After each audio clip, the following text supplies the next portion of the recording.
Call to order the Ironton City Council meeting of February 26, 2026. With us for invocation tonight, we have Father Huffman with St. Lawrence O'Toole and St. Joseph Churches. If you'd stand for invocation. Father Peter. Father Peter, sorry.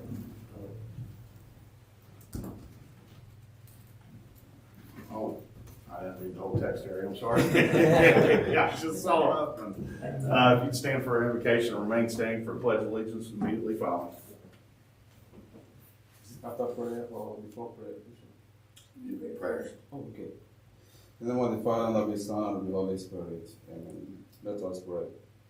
Almighty God, Lord of history and guide of nations, we thank you for the gift of community, for this city, its people, families, workers, children, and elders.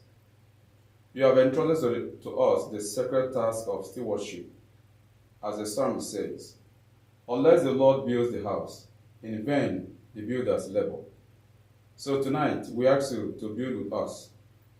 Grant wisdom to those who deliberate. Grant patience when discussions grow difficult. Grant clarity where there is confusion. Grant courage to choose what is right over what is easy. May every decision made in this chamber be guided not by pride or personal interest, but by a sincere desire for the common good.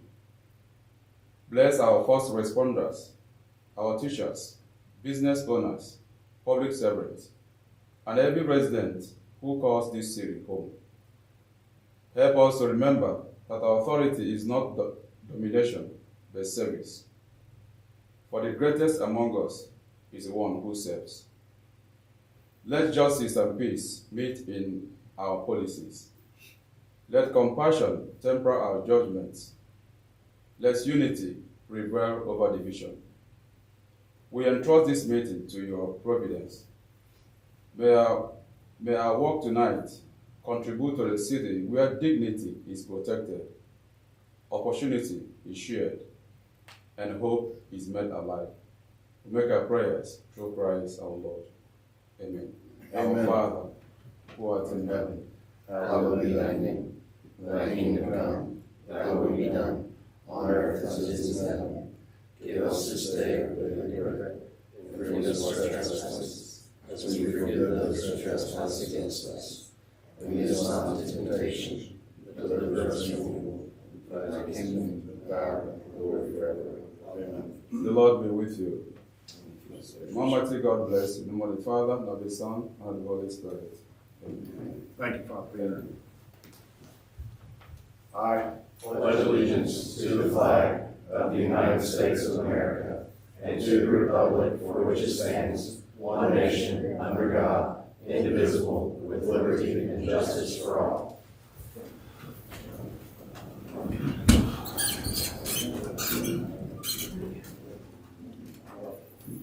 roll call, please, Mark.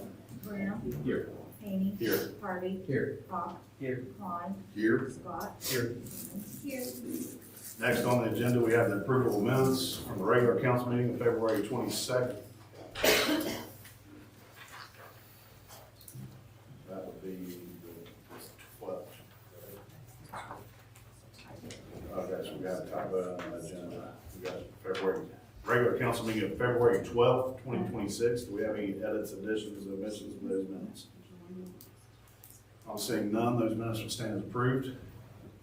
Next on the agenda is communications. We have a request we have a communication from the Division of Liquor Control. Craig, Move to request no hearing. second. We have a motion by Craig and a second by myself to request no hearing on the Division of Liquor Control communication. Brown. Aye. Haney. Aye. Harvey. Aye. Hawk. Aye. Klein. Aye. Scott. Aye. Sims. Aye. Next on the agenda reports, there are none.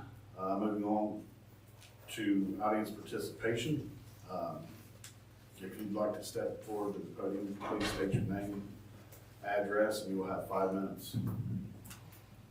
My name is Jim Shorter, 2738 South Eleventh Street, and I want to talk about the $5 flood fee fine, which I guess is $5.90 now. But I'll start off by telling you what I'm hoping to accomplish, and then I'll go back and try to tell you why. And Nate and Craig would remember this, as would John, when I get to explaining as to why. What I'm hoping is that there might be some interest with the new council to remove the $5.90 fee from the water bill. And the reason for that is, the history of it is, I don't know, 8 or 9 years ago, when Judge Waldo won the election, he had to resign from council. And I had been a councilman 3 or 4 times, and I'd been the finance director, and I'd been the mayor, and the council appointed me to fill Judge Waldo's seat until the next election. And it was during that time that I just stumbled onto it. It was on WSAZ News that the city of New Boston had flooded. And what it caused it was their flood pumps were not operational, and the city just flooded from the inside out, which would be the same thing that could happen to us if our flood pumps weren't working. So I just went to Mayor Keith and I said, would it be okay with you if I would invite Mike Pemberton to the next meeting and let him give us an update? Because I'd been gone from the city for years, and I would like to know as a new councilman what situation we have with our flood pumps. And Mike came, and he surprised us all. His presentation that night was that we had serious problems. We had a lot of pumps that were completely non-operational. And that surprised all of us. And and I knew it wouldn't be popular, obviously, but I proposed an ordinance to put a $5, we had Mike come up with a dollar figure and a length of time that it would take if we could generate that $5 per household, how long it would take to correct everything. And the ordinance was written, Mac wrote it for me, helped me with it, was to say that it would come off once the situation was taken care of. And you can imagine my friends that came to me and said, oh yeah, Jim, nothing comes off the water bill once it's, And I said, well, this is written differently. This is, just trust me on this one. This is different. It will come off when the situation is fixed. So the third reading of the ordinance, and Craig, you tell me if I'm wrong, because I think I'm right. When we got ready to have the third reading, I think it was Craig that said, I like that ordinance, and I'd like for my name to be on as a sponsor with you if we could table it tonight. And it might, you may have even put your name on it, I can't remember that. But there was interest in being more sponsors than just me. And I said, fine. So it came off to have more sponsors put on it. But when it came back, it had been changed to make the wording a little bit more lenient than what the original wording was. The original wording was in the intent, and I think John Elam can vouch for this, my intent was for it only to be on long enough until the situation was remedied. And I'm not one to try to go cutting everything. I know as well as anybody, the city has to have money to operate on. As a matter of fact, Chuck O'Leary back there and myself were the ones that introduced the municipal fee years ago, maybe 15 years ago, because the income tax was not bringing in enough money for the city to be operational. And there either had to be more money or there had to be less services to make it balance. And we all know that it's council's, not only the council's right to make sure the city's operational financially, but it's their responsibility. So the only reason I tell you that is I'm not one that's on a soapbox about cut. I know you have to have money. But I feel bad about this one because I had told everybody that when things are fixed, it's going to come off, And I sincerely meant that. And so I don't know how those flood pump stations stand now. I don't know if they've all been corrected, or where that stands. But I would hope that this could be a starting point to try to, maybe you got a handle on it, I don't even know. That if there could be an update on where are the flood pump stations now. I know John had,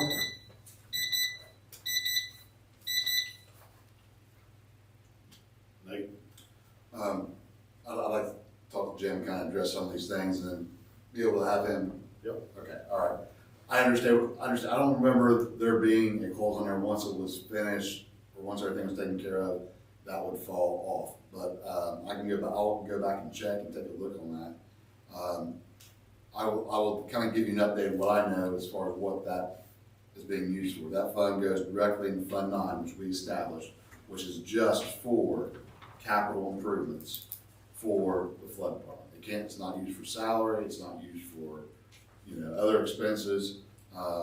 And, we try to, in our budget sessions, ask Mike Pemberton, we have approximately X amount of dollars to bring in, what project are we addressing now, what pump are we addressing right now. And I can tell you, we've hit, I think, pump 4, 6, and then right now we're on track to get number 7. We put part of that up, $266,000 as part of a match for $700,000 refurbished that we're getting with the CDBG grant to get number 7 up and going. It's been out of commission for a long time. And then we're buying trash racks for number 3 out of that also. And talking to Mike, the next need is the switch gears in 1, 2, and 3, which would be more towards your end on Lorraine, that area right there. So I will tell you, Mike continues to bring items that he needs repaired for those flood pumps. I too, and I'd like to maybe get a update from Mike as far as where we stand for the condition for each one. It's been a while, but he did bring in 1 through, I think it was 10 or something like that, for an update. It's been maybe a year or 2 ago. But I will say that money has been spent to the intent, and I remember distinctly New Boston flooding, and we were all, oh my gosh, this is going to happen. And there was no money in our regular flood fund to be able to address all of these needs. So I do want to assure you that money has been spent to what it was intended for. But I will, and I don't know, Mayor, if you might be able to relay to Mike, be able to give a progress report as far as improvements and what still needs to be done. Maybe we can share that out as a public information piece. that's a good explanation. And I want to stress that I'm not here to criticize. I know you guys got a tough job and it's hard to get everything. The only difference, had the ordinance been written, had I introduced the ordinance to cover flood pump stations and other capital improvements, that would have been a good idea. I'm not even saying that would have been but I'm just saying that's not the way I introduced it. The intent was, I know that I'm not saying that you're spending money out of that fund for water or sewage or police. I know that. But the difference is that I think it was watered down by the original version I had to where I think like that pipe down in Molten Field ended up being paid out of there, didn't it, John? I think. Yeah. And that's not a bad idea. That's associated. I understand that. But I've just always... And I will say, for example, also, the North End project, Batham Orchard, the big pump station that was built there, that part of that debt financing will be used out of that fund also because it is a pump station for that. So yeah, that's not a currently, well, it is now, but you know what I'm saying, a currently existing pump. But that is an example of what was used. But I will say that is still used for capital improvements for flood protection. I was just hoping that we could, just use it, it would take new legislation, I know. But we could use it just for the pump stations, and then you guys could write up another ordinance and keep money on there for associated, you see where I'm going with that. I've just always felt bad that my intent was just for the pump stations and then for it to come off once that was taken care of. And there was nothing shady or illegal, it was just reworded when it came back to council to give it a little bit more flexibility like you're talking about with other needs of the flood fund. But I just wanted to give you a history because I don't know some of you, and I figured you didn't have a history of it. So that's really all I've got to say unless you have any questions. I'm all about subtracting from the utility bill, so I'd like to look at it. Do you remember what year that legislation was created? Around? Chris, I'm thinking it was around 2017. I'll look for it and try to find the original language that was passed. Thank you for your time. Thank you. Thank you. Appreciate you.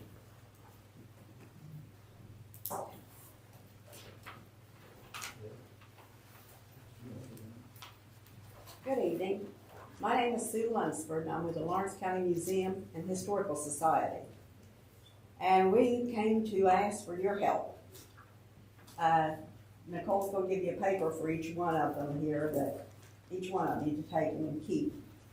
And our museum, it's an old building, and it's a historical building. And last fall, we had a storm, the really bad storm that we had, and it blew part of our roof into the backyard. So now we've got to have a new roof on it. Well, in order to keep it all historical, the roof has to be historical. And it's going to cost us a whole lot more than we've got. And we're asking, we don't have, what is it called? Paper yet. Estimates yet. But some different friends of mine that I know, they said, well, that probably cost around $200,000. And that's more than we've got. So we want to know if there's anything that you all could do to help us. These are papers of what's going on this year. And they're open every Saturday and Sunday on the weekends during all of this. And we have so many interesting things in that building. We don't want to see it close up. And we want to keep our building. And this is Nicole. So a little on the history of the building we're in. It's a home that was built in 1870. It was purchased by George Noah Gray, who was a Civil War soldier and iron master at Hecla and Vesuvius Furnaces. They purchased it in 1878, added the back, the tower. They repaired it in an attic fire in 1882. And it stayed in that family for over 100 years. 11 years after they sold it, the Historical Society bought it. We did extensive renovations to it in 2000 and have done periodic things here and there, but a roof repair is quite extensive. So we've not asked City Council for help with that, the history that I'm aware of. So see if there's something that you guys can do, and then also even in consideration of a permanent history fund for other area historical projects. It wouldn't just be limited to the museum building. And there are so many things in there, just like we have a room dedicated to Nellie Kelly Wright. She was the richest woman in the world, the second richest, only to the Queen of England. We have all of her stuff in there that she had in her apartment, some of it, her house. And we even have the dress she wore to go meet the Queen of England. She went back and forth across the ocean 5 times. And she went to meet the Queen of England because that's the only one that was richer than her. And when the stock market all crashed, smart woman. She had a cup full of diamonds.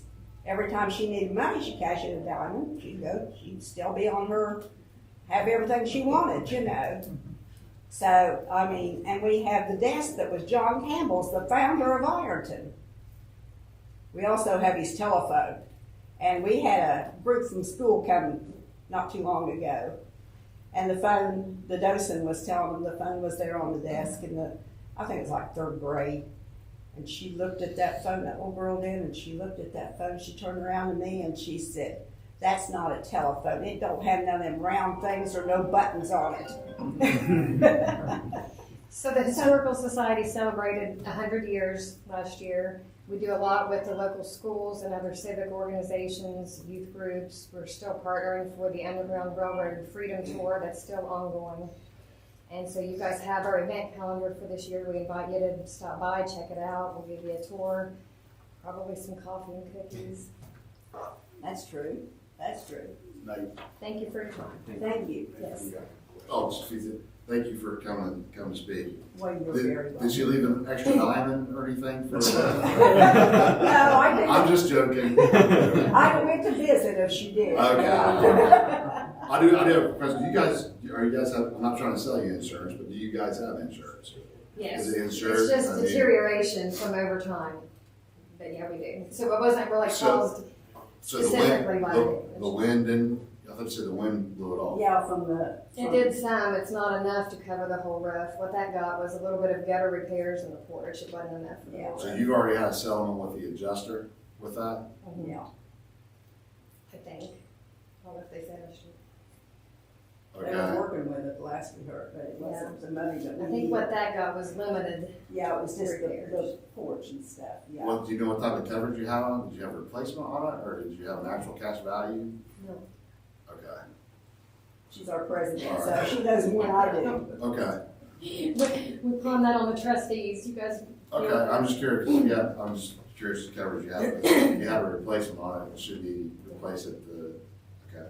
And then, also, we do, as council, we kind of had these discussions before, not really put line items in for specific organizations, but we do have a line item in our budget that we give to the mayor for donations for different community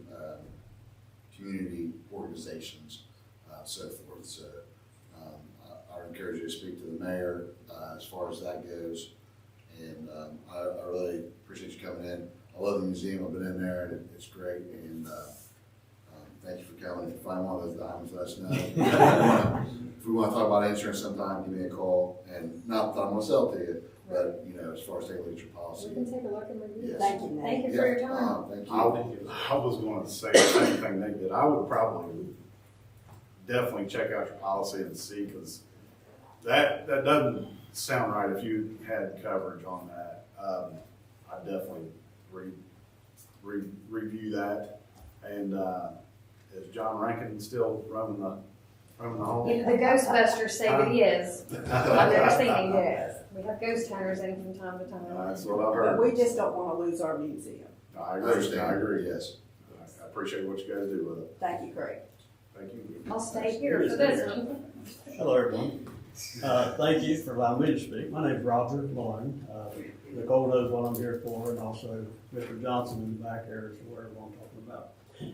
First of all, I run just a local social media group called Ironton, Swamp Bank Buchanan, about 4,000 members or so on it. I also do another group that has Joseph Henry Sharp, and all this pertains to around Ironton's and local history.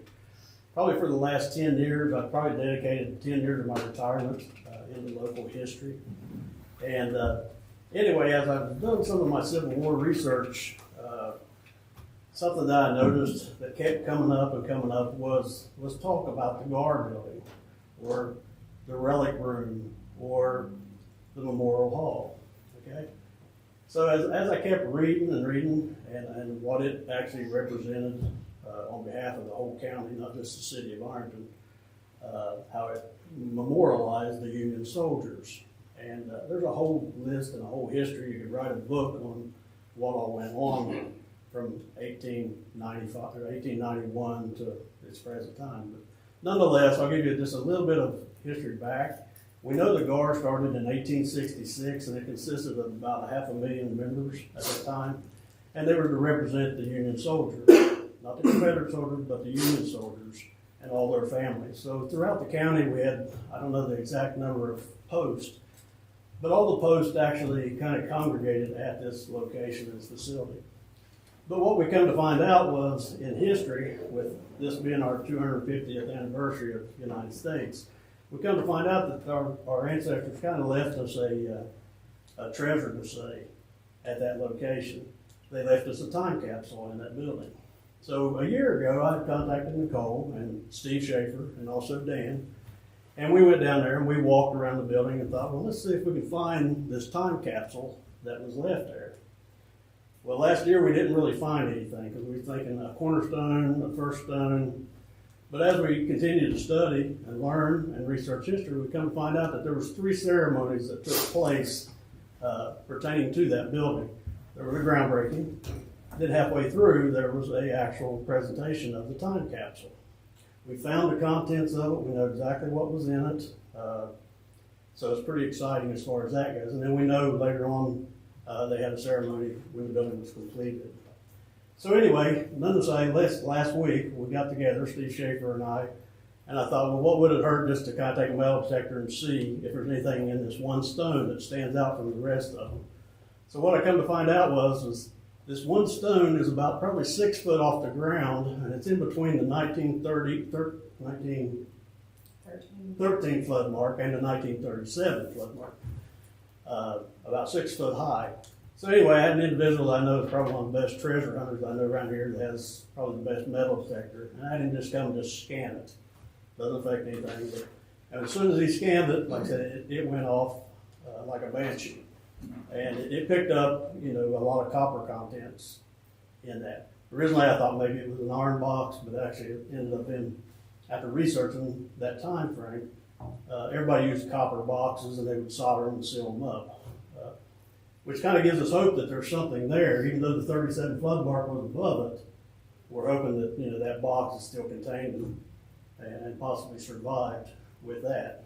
But nonetheless, I'm here just to kind of bring it to your attention. I don't know if any of you was aware of it or not, or had ever heard such a thing.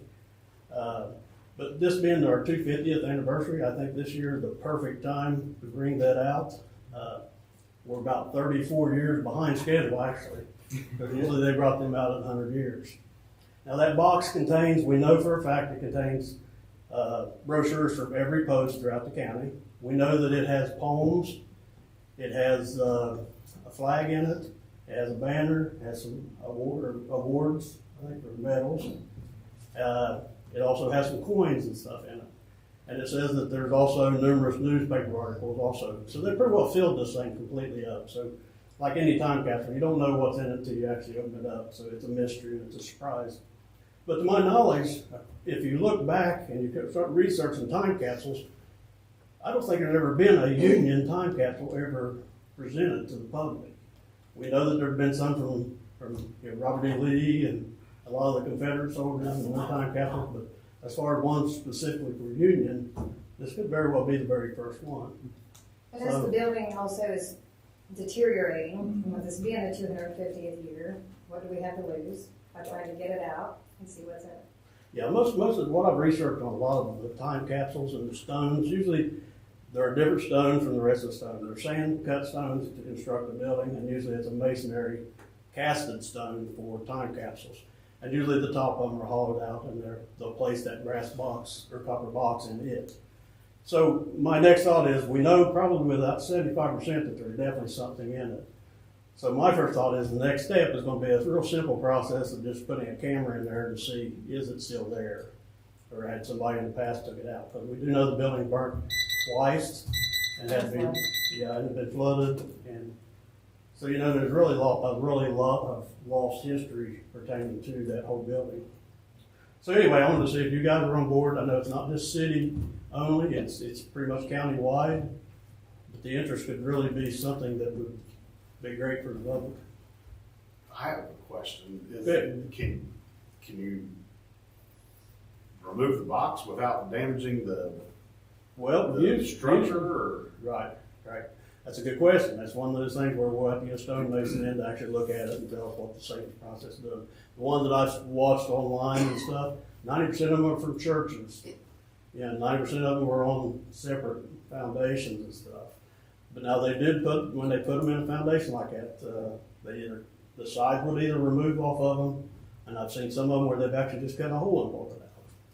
So, Probably be the method we would use. Yeah. Given how it's put in. but nonetheless, like I said, it'd have to be done safely and correctly, and you know, it's not rocket science. It should be done very easy. But my first thought is we need to verify that it's definitely there. So it's as simple as possibly going through the mortar joint that probably isn't even there, and just sending a camera in there and taking a picture, and I can come back and present you with a picture of it. So we don't need Nicolas Cage from. I don't know. I don't know, but I'm excited about it for the very reason is one of my biggest subject matters was Colonel Gray. So yeah, and he actually done a commencement speech in it. So I'm excited to see what he actually had to say to the public. Yeah, and he died 2 years after that. What specifically do you need, like, council? Mainly just to see, is there a problem? My thought is I haven't attended your meetings or any of your business, and I don't even know what the plans were with it, if we even still have control of it, as far as that goes. The city owns the building, so the city would own what's in it, I would say, because they purchased it at some time from whoever, the Grand Army of the Republic, is that who you're talking about? Yeah. But I'm sure they're willing to keep that historic information that's in it, but I think the city would have to give you permission to get it out. Exactly. I don't want to speak for everybody. That's an afterthought, and that's my first thought is that we need to verify that's definitely there first. If we can go to that step, then we can look at possibly committees and how we can memorialize it, or how we can bring it to the attention of the public. Right. Matt, can we have a resolution in support of seeking the time capsule? Okay. So tonight, permission for the next step. I'm kind of interested. Not necessarily a history buff, but I do enjoy history. So We do know that, it could be blowed up nationally if we wanted it to be. I'll also say that in some budget discussions we had with the mayor, staff presented some ideas of improvements for that. I think there is a desire by council to do something with that building still. Maybe not immediately to the scale that the mayor had, but at least initially clean up, do some structural, especially the inside and the structural part in the rear, as far as that goes, and roof. So there is some desire there. So I don't know if that might be something to kind of marry all that together. Yeah. So tonight, maybe just permission to take the next step and try to confirm that it's actually there before we do anything major. Would we have to vote on that resolution first, or? The mayor's probably got the authority, he can just do it. Okay. You just want to be careful about liability. If someone would get hurt doing it, or there'd be a collapse. On one note, like, we have been seeking out structural engineers too, so that might be good to work with J.T. Ho's in our office for development. That's a new office. Yeah. Whoever's doing it probably should sign a release or something for the city in case they're injured, or, you know what I'm saying? You keep it Looking at it, what I can tell, there's some mortar missing in all different locations of it. It may be as easy. And if you go on my history sites and stuff, I've got several articles on that. So you'll see pictures and you'll see some examples of what that possibly looks like. And then if you're really intrigued by it, you can kind of research it yourself. So Is this on the corner where the tower is? it's on the left. It's on the left side. Yes, it's over where Toward the front where of the the building. boundary markers and stuff are. Uh-huh. And pretty much right on that left-hand corner toward the post office, about 6 foot high. And now that I've brought it to your attention, you'll figure it out real easy. It took me a year to figure out, because We looked at I'm that look- building we a looking long everywhere. time, yeah, We looked around back, and then it's like it's right in front of us. Yeah. Yeah. And then I really didn't figure it out until I realized that there was 3 different ceremonies that took place. Because I'm thinking the first ceremony, they placed it in, so I'm thinking, well, if there wasn't, it happened at a later time. So nonetheless, that sounds exciting to me for the town. And, I'd like to see it. I'd like to be there when you open the box. So. exactly, so I mean, that's Once we something we get to can that do. stage, it'll be a really big deal. Like I said, maybe we can This utilize business council could just the reconstruction. tell the mayor that the council's on board with him giving permission for them to search for that. Okay. That's all you need. I don't think you need a formal resolution. And if I have any questions, or something, maybe I can consult the Yeah. mayor's office, yeah. Yeah, and like I said, we'll be working through the historical society and the call too. So, great. So, Thank you. I'll give you an update. Thank you, guys. Any other audience participation? Seeing none? Yes. I just want to tell everybody for our grand opening this year at the museum, we're gonna have a huge display as much as we can give. 100 years ago was the beginning of the Ironton Tank Stadium. Awesome. Yes. Okay, good deal. All right, moving along to ordinances. Marta, would you please give first reading of ordinance 2611? Amending the temporary budget for the city of Ironton, state of Ohio for the fiscal year ending December 31st, 2026, and declaring an emergency. First reading. Nate?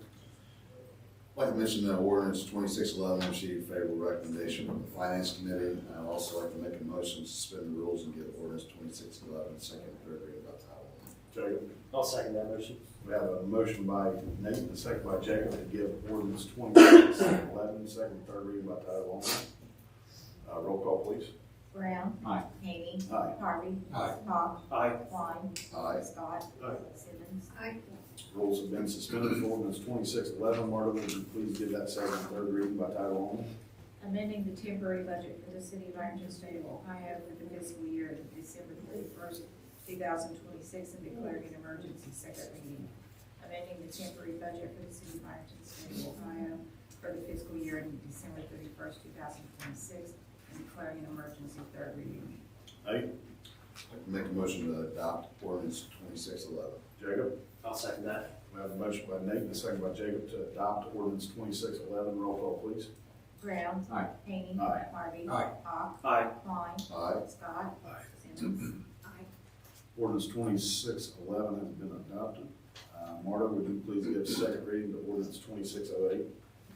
Prohibiting unattended dogs and or cats being left outside during inclement weather. Second reading.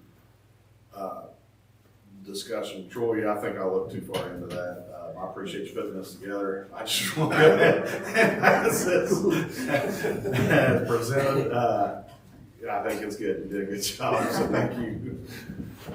Marta, I will motion to suspend the rules and give ordinance 2608 third reading by title only. Jacob? I'll second that. I have a motion by myself and a second by Jacob to give ordinance 2608 third reading by title only. Roll call, please. Brown. Aye. Haney. Aye. Harvey. Aye. Hawk. Aye. Klein. Aye. Scott. Aye. Simmons. Rules have been suspended for ordinance 2608. Would you please give that third reading by title only? Prohibiting unattended dogs and or cats being left outside during inclement weather. Third reading. Troy? Make a motion to adopt ordinance 2608. Jacob? I'll second that. We have a motion by Troy and a second by Jacob to adopt ordinance 2608. Roll call, please. Brown. Aye. Haney. Aye. Harvey. Aye. Hawk. Aye. Klein. Aye. Scott. Aye. Simmons. Ordinance 2608 has been adopted. Moving on to resolutions, there are none. Moving on to miscellaneous. First thing, I'm gonna go ahead and take care of this while it's fresh on my mind. Mayor, I believe council's on board with you giving permission to the historical search team for the Civil War Union time capsule. So do with that what you like, you know, good enough. Just, the council supports them and Council supports authorizing the search and Just make sure nobody gets hurt, no liability. All right, the Memorial Hall, yeah. Jacob, I'd like to accept and make part of the or make a motion to accept and make part of the minutes the City of Ironton January 2026 financials. Nate, second. We have a motion by Jacob and a second by Nate to accept the January 26 financials. Roll call, please. Brown. Aye. Hany. Aye. Harvey. Aye. Hawk. Aye. Klein. Aye. Scott. Aye. Simmons. Aye. Those financials have been accepted. Any other miscellaneous? Nate, sorry, I got you. I had a few things on my list. I'm also gonna make a motion to go to executive session at the end too. First was, just some things that we've discussed that were kind of left out there. Just wanna make sure, kind of following up. One was a dumpster, commercial rates, adjustment on that. Is that something we're still, Yes, sir. I'll have a spreadsheet I'll send out to you guys hopefully tomorrow that I've been gathering information from other providers and I'll have some updates to send out to everybody on some of our competitor rates. okay. Mayor, I had a few things. One was, would you be able to ask Mike Pemberton to see if he might be able to give an update on flood pump improvements? What's been done in the last 5 years and what improvements are still needed. And then I had a follow-up for equipment. Sarah looked with Ohio University for a bin track tractor for snow removal for parking lots and sidewalks and that type of thing. If you might be able to ask Mike to see if he can, thinks that's something that would work with like municipal lots and so forth. Yeah, If you would like to forward that to us too. And then I wanted to follow up with the potholes. We talked about having some place where you report potholes, pictures, and follow up similar to the zoning. If we could add that to what we already have. And there's like pothole seasons. I was want to be able to direct people that ask about something online. And then last thing I had is the Christmas tree downtown. Are we gonna be able to take that and store that? Yeah, I mean, the ice was melted recently, and now we're doing the potholes, and we've also got Third Street opened up, so, Are we gonna be able to store that in the garage? Do we have an area for that? yeah. Okay. That's all I Well, hang on a second, we got a couple of them. It's like, Okay. Craig, Three things. One, top of my list is rec levy, making sure that we're hitting the times for that to make sure we get that on the ballot for the rec levy. Okay. Just want to make sure that we're hitting our timelines for that, Mac. renewal, yes.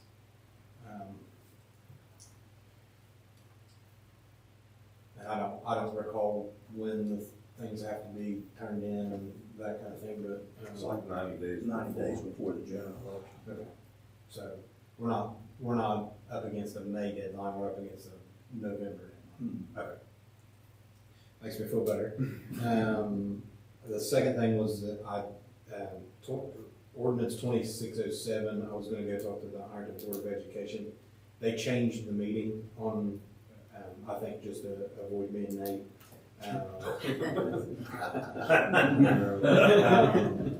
But I'm gonna go back on March 16th to talk to them again, just for sunshine laws. Me and Nate are planning to be there. If anybody else plans to be there, let us know. So one or the other of us cannot be there. And then the last thing, I just feel like Mr. Haney, I'll let you repeat this after tonight, but city cleanup 317 through 321, 8:30 to 5. Worth mentioning because that seems to be one of the best, the best tangible things that our residents see that we do for them, that I actually get thank yous for. So the more we can like tell people, and again, like I think Terry does a great job with the citywide notifications. If we could get everyone on that, it'd be great. Like I told my wife yesterday, don't do any white clothes because they're draining our fire hydrants up here. So thanks Terry for helping me not ruin my whites.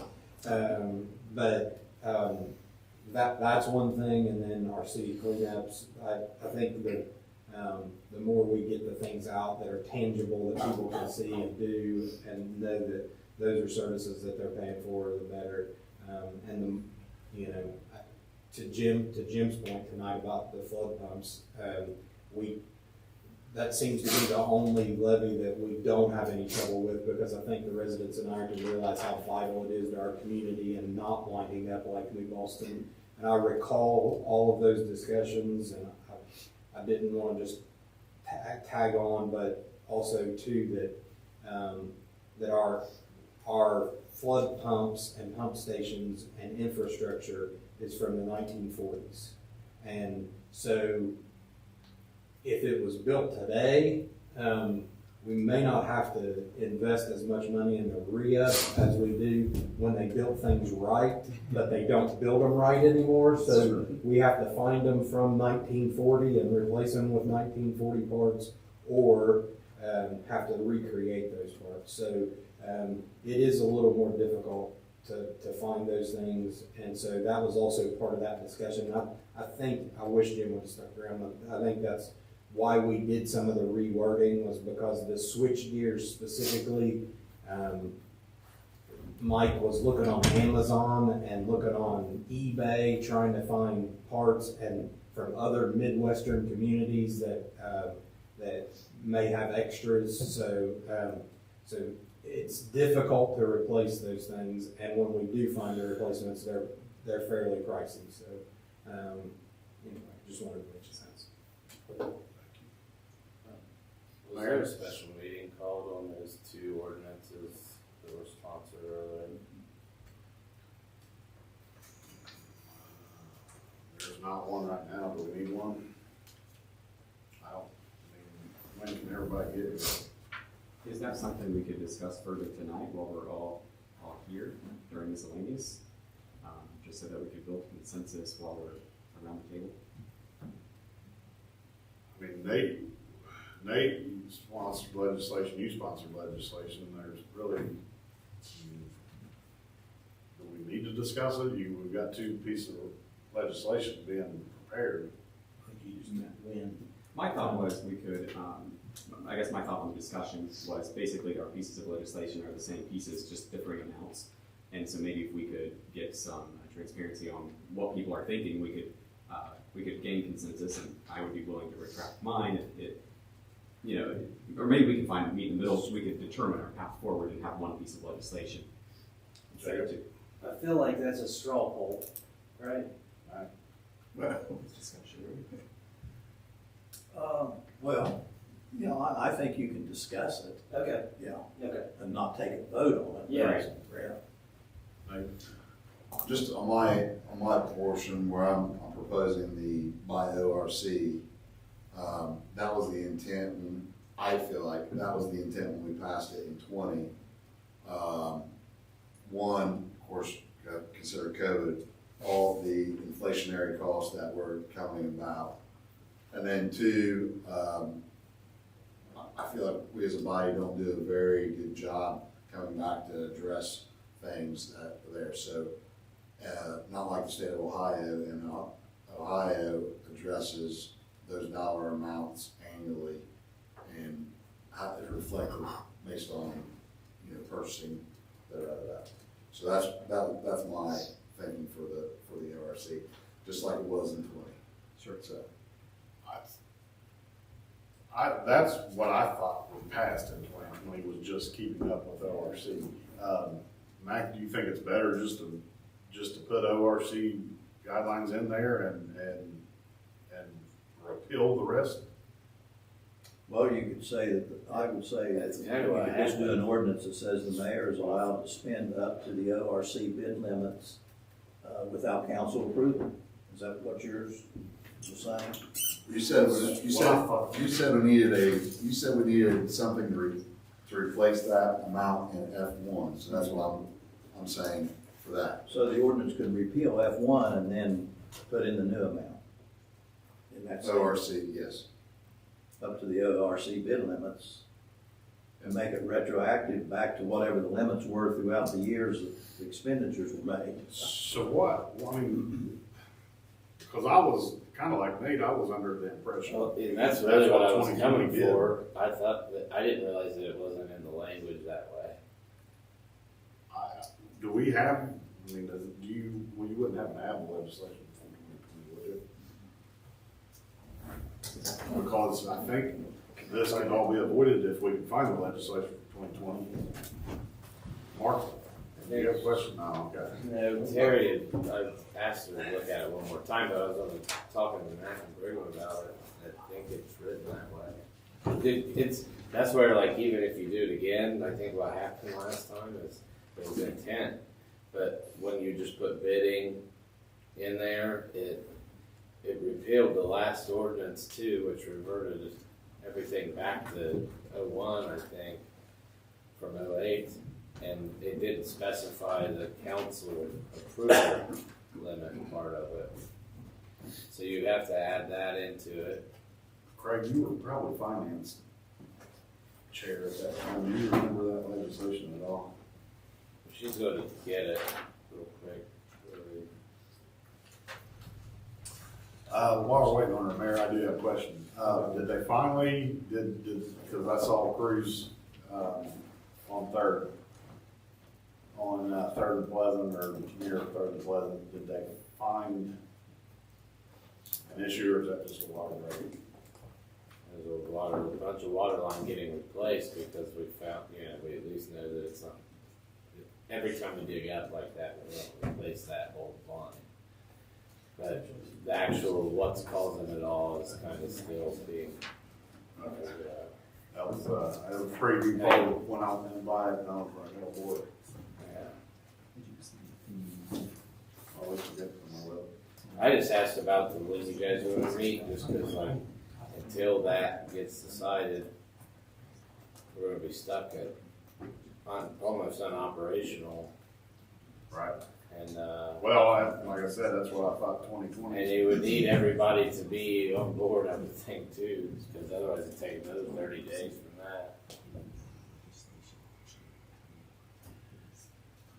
Unless I get a different opinion. Line ordinance 23403, there's other things, like A1 says all purchases and contracts exceeding 25,000 for a single item, there needs to be an attempt to have a minimum of 3 comparable estimates given. Do you want that to stay there? I think that one's difficult because you can't always get, even for $5,000 paint job. Here's the thing, if you say that the mayor can spend up to $75,000 without legal counsel, then that would be moot then. I mean, so that would need to be repealed.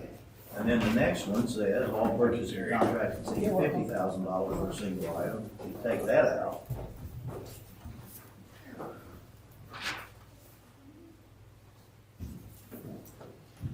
And then you take out F1, which was the $5,000 limit.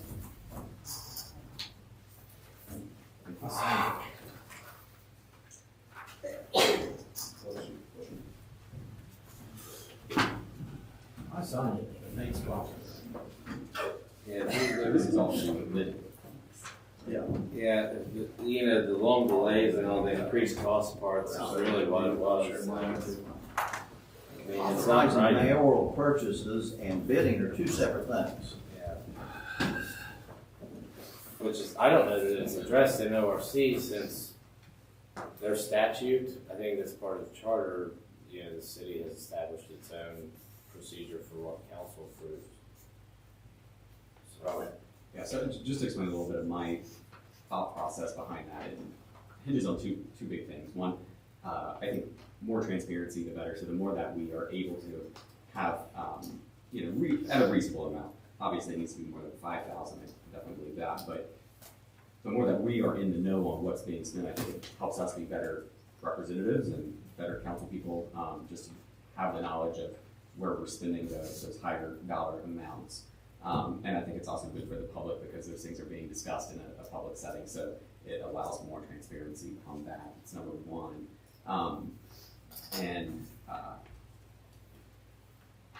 So the 25,000, I'm not set on that. I just think 75,000 is, if we're following ORC, $75,000 spent in Ironton could be a little bit different than $75,000 spent in Columbus or Cleveland or Cincinnati. So to me, it stands to reason that that dollar amount for a city in Southern Ohio should be less than 75,000. That's my view on it. I understand if that's not a consensus, but I definitely wholeheartedly agree it needs to be more than 5,000. I just question the $75,000 limit. So what in here is 2008 language? Because this ordinance repealed 08-118. Amended ordinance 08-118. I have 08-118 here. Okay, so that's repealed. 08-118 repealed 0158. Oh, okay. And it said the $5,000 limit, that just said all purchases and contracts exceeding $5,000 for a single item to have a minimum of 3 comparable estimates. That was repealed and that was then raised. All purchases and contracts exceeding $25,000 for a single item would follow the current Ohio Revised Code for competitive bidding. And then That's this basically, ordinance, that's all what that ordinance said, and that it was repealed by this, the one that was just passed out, 2056. so if you repealed 08-118, does that, so 08-118 repealed, okay, so 2056 repealed 08-118. Right, so we don't have to worry about it. Does that in conjunction with bring back 0158? No. So all that's repealed, This right? supersedes all. Yeah. So we should be just working off of this, Yes. right? So It supersedes, yeah, based on what it, And just that's on in, those limited yeah, options. 2056 is in the codified ordinance now. So this is basically, this should be this, and it's not, right? Don't know what you're. So this should just be the whole section of 234. No, because of other things that weren't repealed, all these amendments that date back to 1991, you see, all that stuff's included in column. So can we just make an ordinance to repeal everything that's not repealed and, Well, we'd have to go through the codified ordinance here and see what you want repealed out of it and what you want replaced. I say repeal it all and just go by the 2056. But 2056 doesn't address all of those items, is the thing. You have to put in the spending limit part of it, like whether that would be also set by the same amount that is set for bidding requirements. It's on bidding and single purchases, I believe. It's not, it doesn't address like, what else is in there? Like lease purchases and, I mean, it doesn't address all the things that are in that. It only addresses the bidding limits and, Purchases and contracts. single purchases. And it's, competitive bidding is the main subject of 2056. Mike, what do you think we should? Well, like in F1, it says right now, all purchases exceeding $5,000 shall be approved by the council and advertised for public bids according to the Ohio Revised Code. You could just amend that to say all purchases exceeding X amount of dollars, whatever you want to put, shall be approved by council, period. Right. And delete the section, the remaining section. Yes, sir. And before you get on the $75,000, I think that amount changed by 3% beginning January 1st, 26. It's like 79 something. And it is 3% every year thereafter, as I read it. Did you read it that way, Mike? Okay. And that, I mean, that's what, like, the statute communities, it's not just Columbus and them, but like anybody that's not chartered, so there are small villages that go off the bat, so they're even able to do this kind of thing, with spending. If they're not statute, that would be different, yes, I don't know, but most of those larger, like Columbus, and them are chartered too, like us, where they have their own laws. But Yeah, anybody, we have to follow the Ohio Revised Code, yeah, whatever it is. but if we put, like, this council one is actually something that you might not find, we couldn't find in ORC where statute addresses the council had to approve, it's mostly all bidding requirements. based Yeah, on ORC. there's probably nothing. This is a layer The of ORC on protection what that the mayor council. can spend without council approval. That's up to the local community.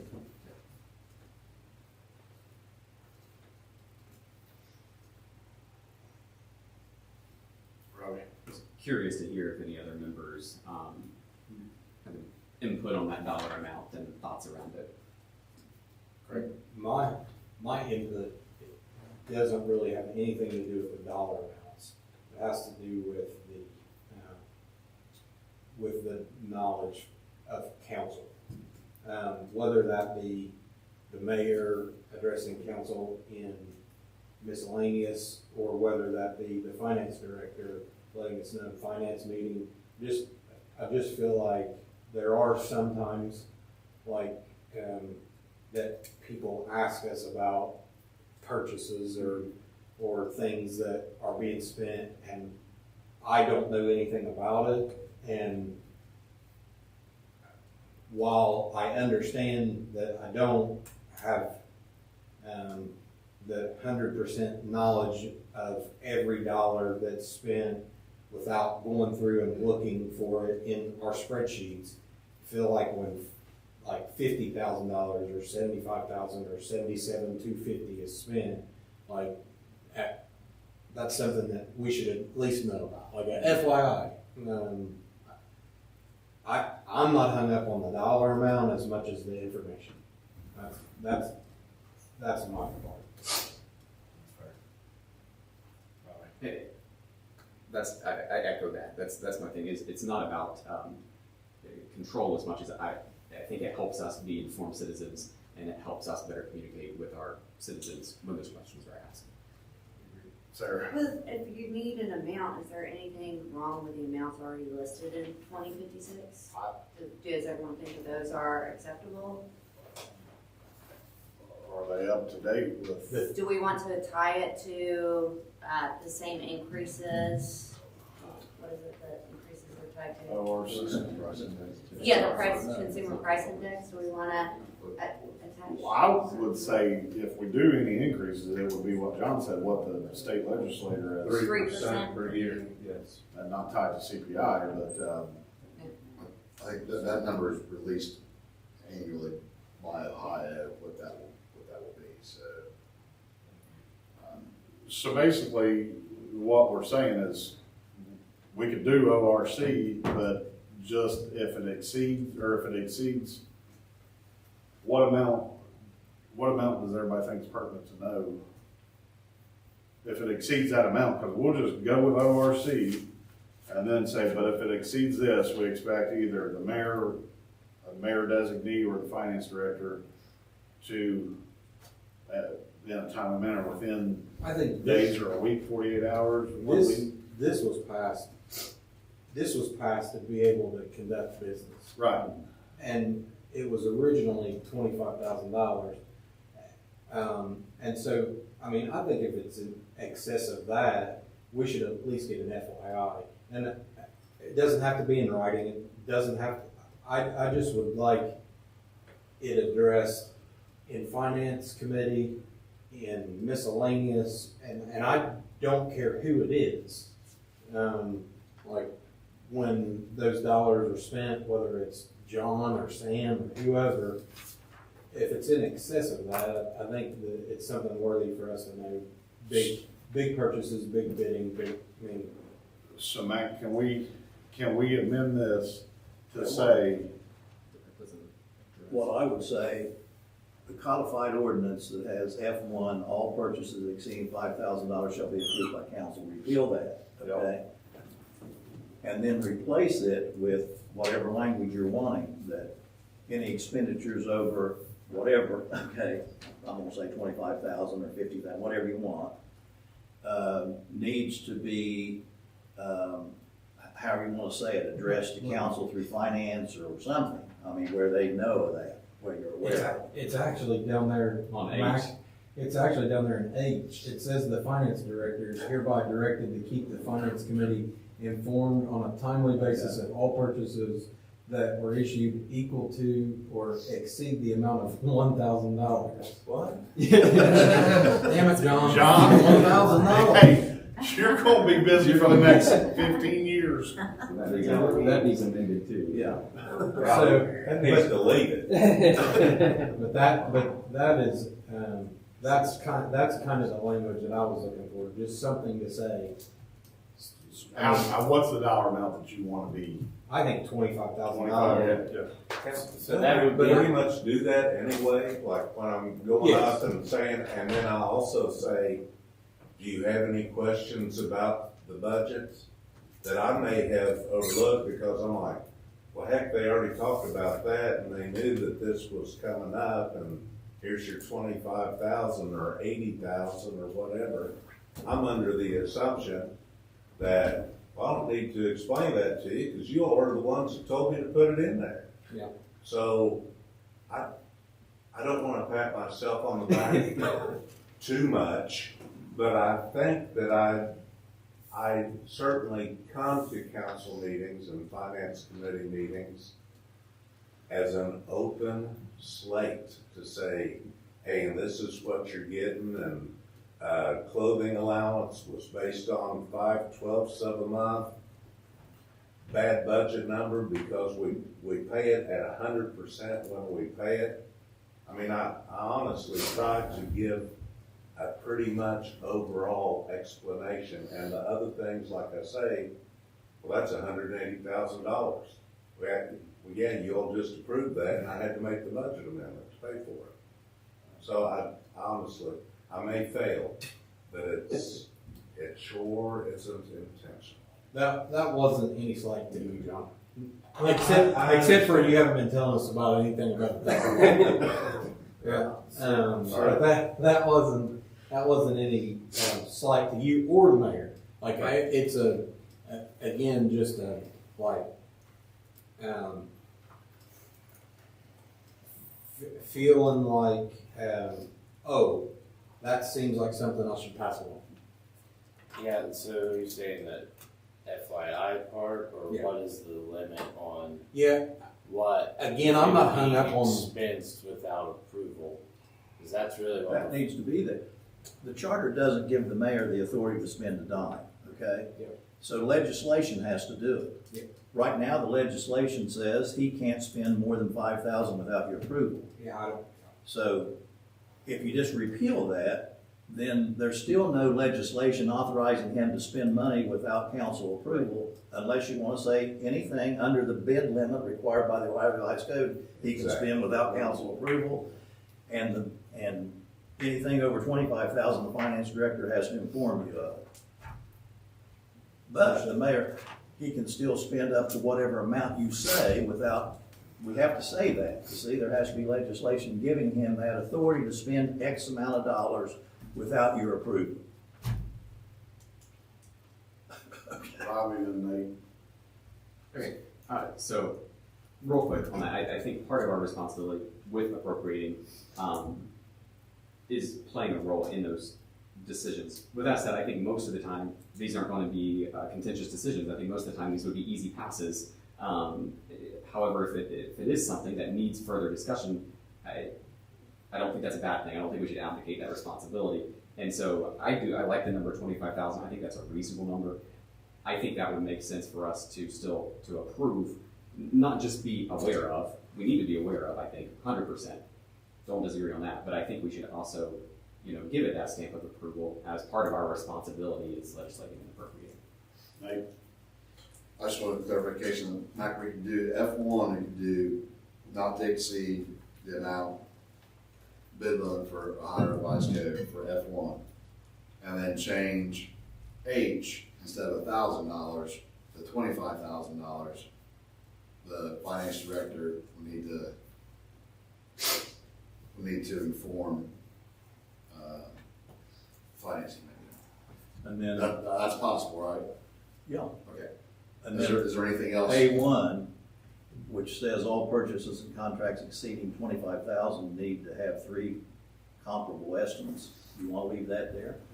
What about No, because appropriate you can't number of always get it. estimates? It's- Or appropriate That's moot if number? he can spend Right. up to the bid limit, which is 79,000 right now. Yeah.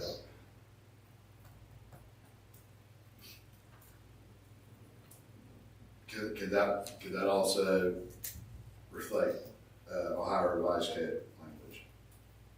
A1.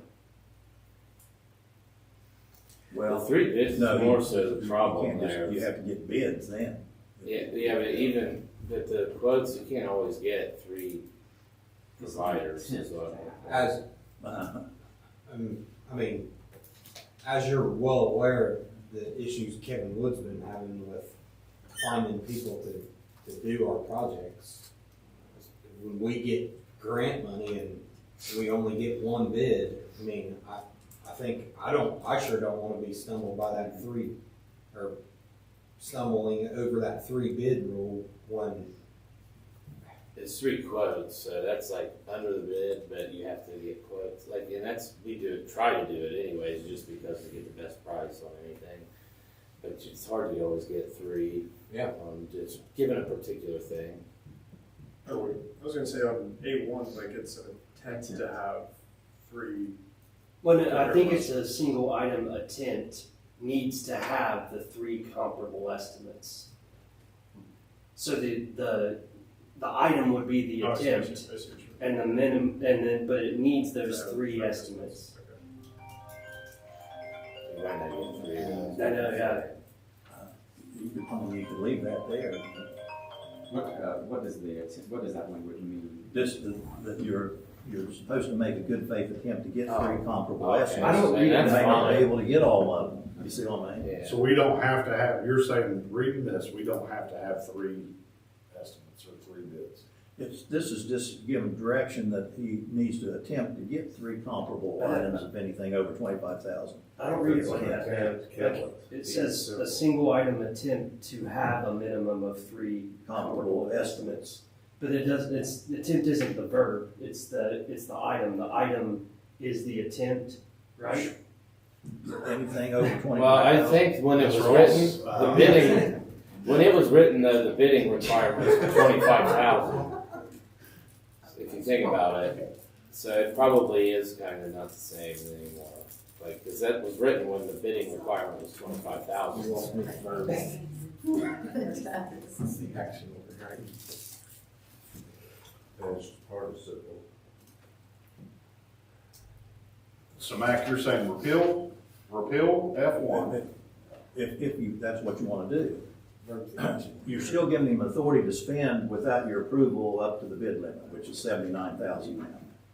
But you can say if he's going over 25,000 and doing that, he doesn't need council's approval, but you're saying he should attempt to get comparable things, if you want to leave it there. Or you can take that out, or you can raise that figure. Once you decide what you want to do on 1, I want to make a Repeal it. recommendation on 2. Okay. My suggestion would be, make this simple so we all know what rules. Yeah, we are. make it the way we've been operating, I think. It's, Have you just been following ORC, is that what? yeah, so because when we set this, it was based on the idea that they both were the same thing, 25,000. And, but the language was, I guess, when you put it all together, and American Legal's tracking it all these years, when you repeal one thing, it reverts it back up to the last time. So there was a clause that specified the 2 different things. So we've treated it as if the ORC was 50,000 for the majority of the time I've been here. It's raised recently with the increasing cost. So Mike, in your opinion, do we have to have a special meeting on this in order to conduct city business until the next meeting? Or for the foreseeable future? Well, with our opinion, he's afraid to spend anything without council legislation, so. Or a different opinion, I'll take a different opinion. Or what? If I get a different opinion, I'll do it then.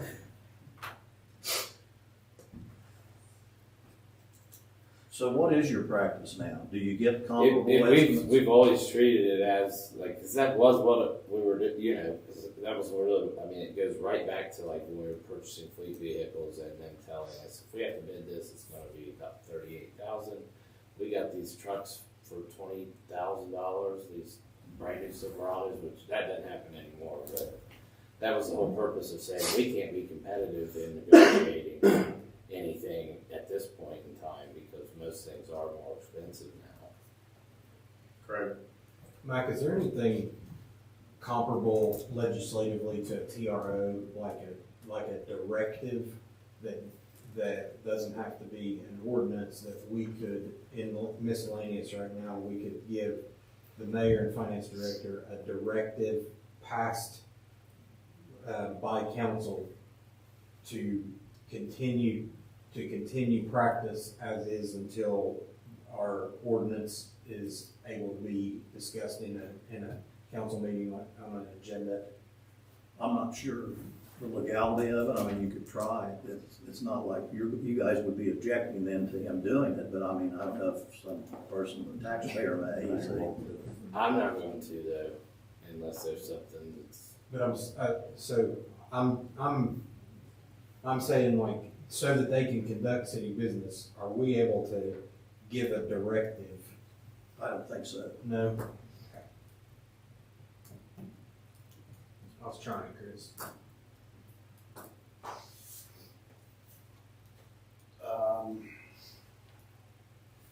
Number two, you could just The repeal. thing about it is, well, that's what I'm saying, but I think, Because you follow the road revised code anyway. I still think you can conduct city business with 2656. It's based on, it just says bidding though.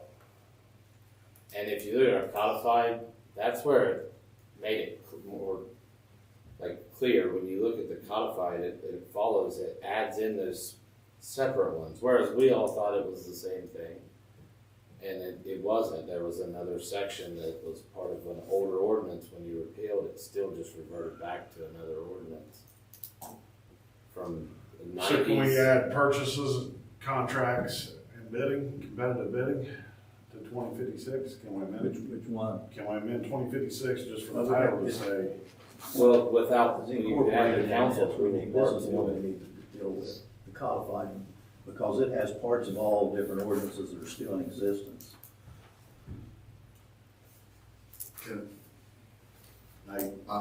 Matt, can I go, just for A1, this is what I'd be willing to Okay. sponsor for it.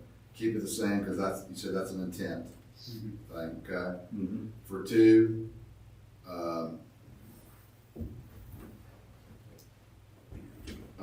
ORC limits. Instead of 50,000 ORC? Yep. ORC limit. language? Mm-hmm. For, Yeah, just say all purchases and contracts for a single item follow the current Ohio Revised Code for bidding. Just Yes. Say that. yes, Yeah. But that's what it says. Yeah, but it says an actual dollar amount in there, so we're just getting rid of the dollar amount and just going ORC language. What about B, about lease purchases, 5,000? ORC. ORC limit. For F1, ORC limit. For G1, ORC limit.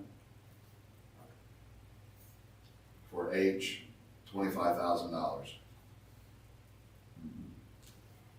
Is there anything else you think needs addressed on that? As far as dollar amounts? that's what I'm willing to sponsor for our next meeting. I'll sponsor that also. Question for Matt. Is there an ORC, is there currently an ORC limit for how much, a mayor can? No. I didn't think so. So that, we need, like, that would be up for us to determine. Whatever Well, ORC this is bid gonna be limit is set in the the- So same. the ORC bid limit. Whatever the ORC That's what it said. bid limit is what is the same. That's why it's gonna be, it would be Same adjusted threshold. as the ORC is adjusted. ORC bid limit, And adjusted annually. According to. We'll just say the ORC, ORC. the current, we'll say the current Yes. ORC limit, so whatever it is. Yes. Okay? Yeah, this one covered that by saying it followed the current when it did change. Because we got an opinion 24 about what that was, and at least it was 75 then. So Mike, if you can put that together, I'll sponsor that. If you wanna call another meeting for it, I need to call finance before, get a recommendation. John, So I understand this. Everything, the mayor has authorization to spend up to the ORC bid limit. But if we spend something that is greater than or equal to 25,000, I need to notify council what that was. The finance committee. It said, H says, Finance committee. the finance committee. everybody directed to keep. Cool finance question. committee. That's after. You could change it to council, Yeah, council so- go on. So is that, do I notify you before? It says on a timely basis.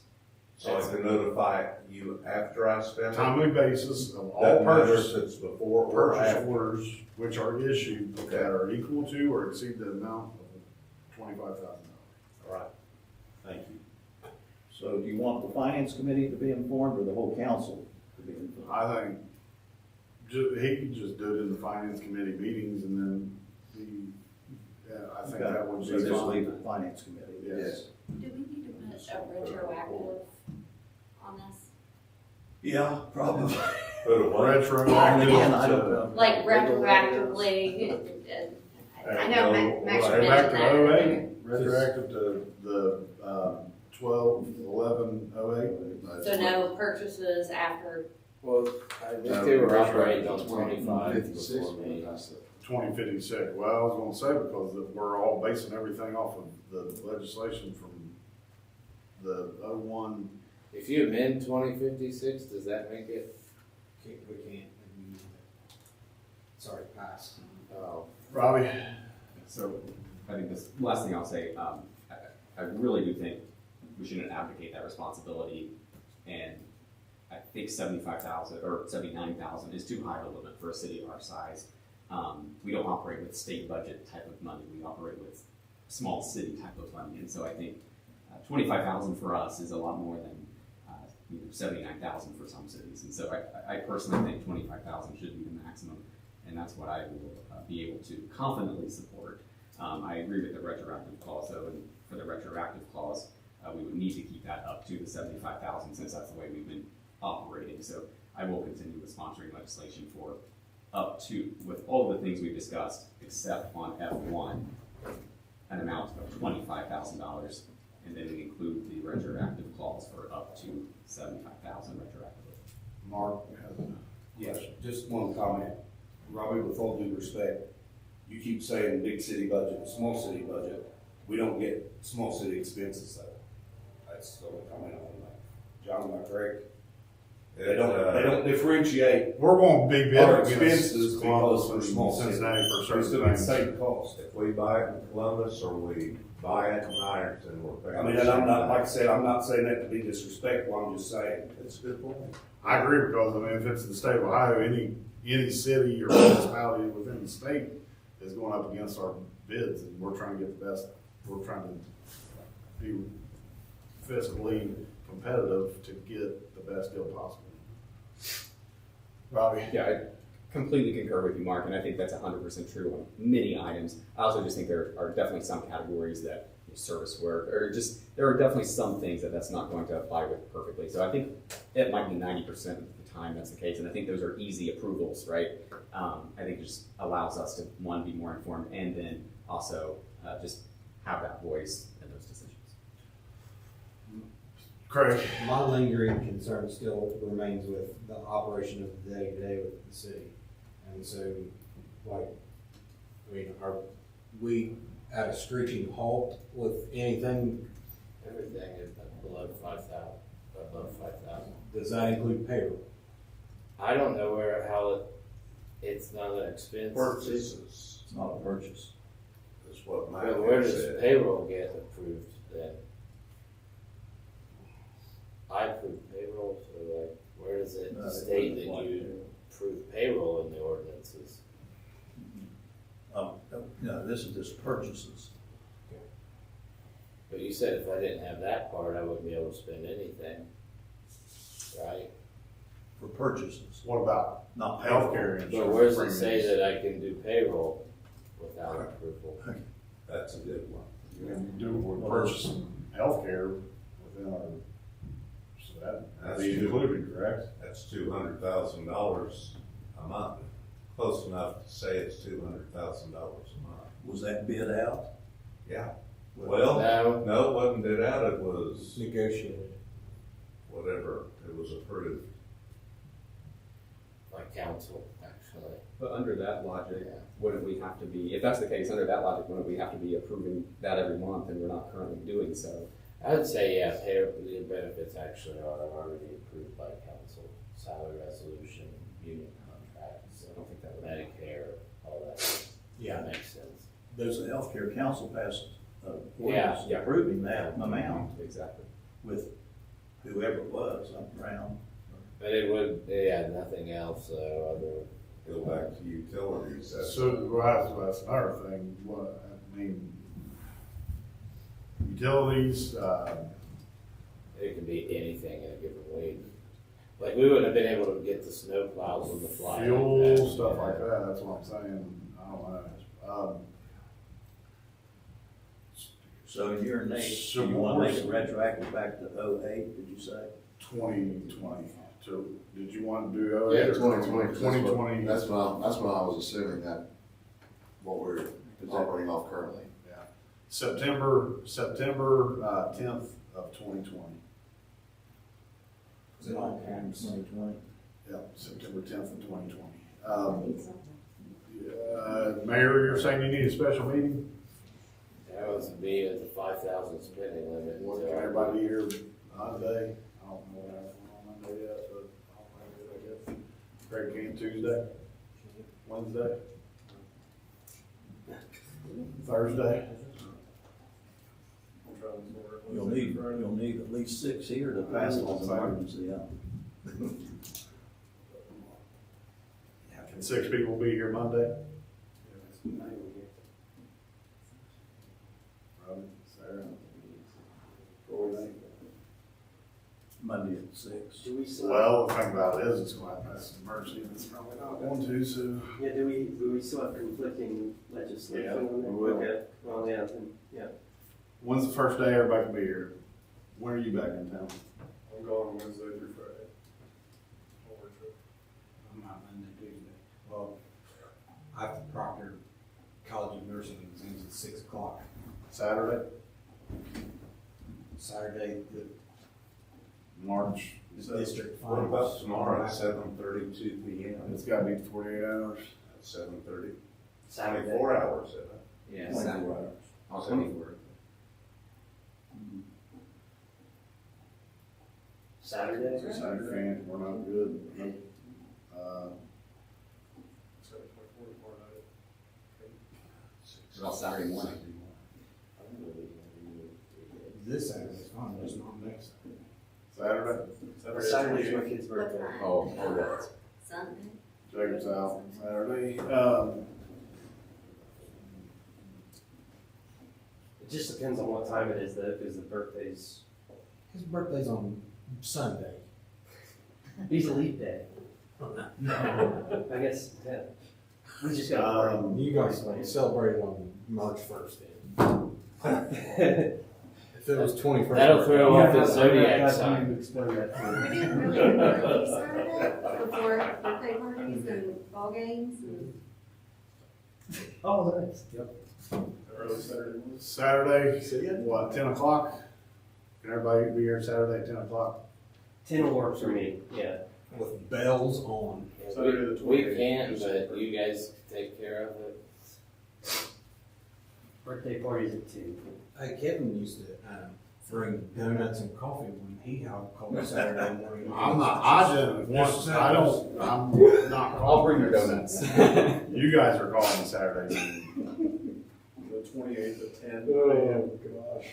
This Saturday at 10 a.m. Purpose of the meeting is for emergency language regarding city purchase, competitive bid, or city.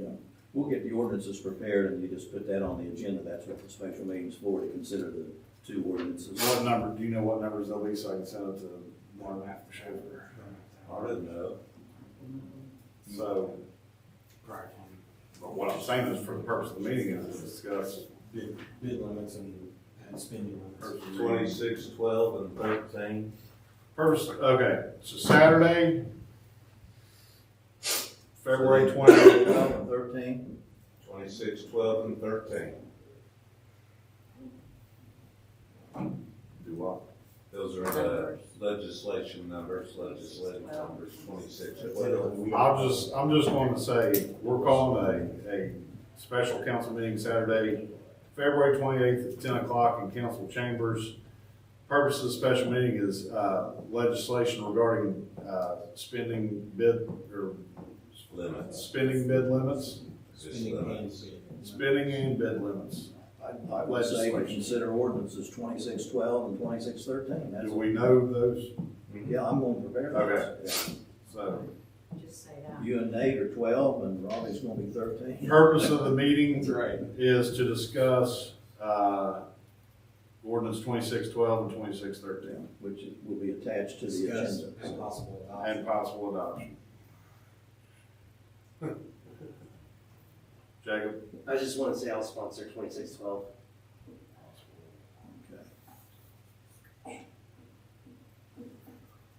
Okay, so I'll get that sent out to Mark here in a second, or the Tribune, wherever it is. All right, we good, Nate? Now, does the finance committee need to give a recommendation on that or not? Because it's not an actual, yes, it does. Yeah, because it's an ordinance authorizing expenditure of funds. Let's call a finance committee meeting for 9:55. Do you want me to call it for, do you want me to call for immediately following the finance committee meeting at 10? Nah, just 9:55 is great for finance. All right. Okay, so we have that for Saturday morning. You just want to email those Oh, ordinances to me?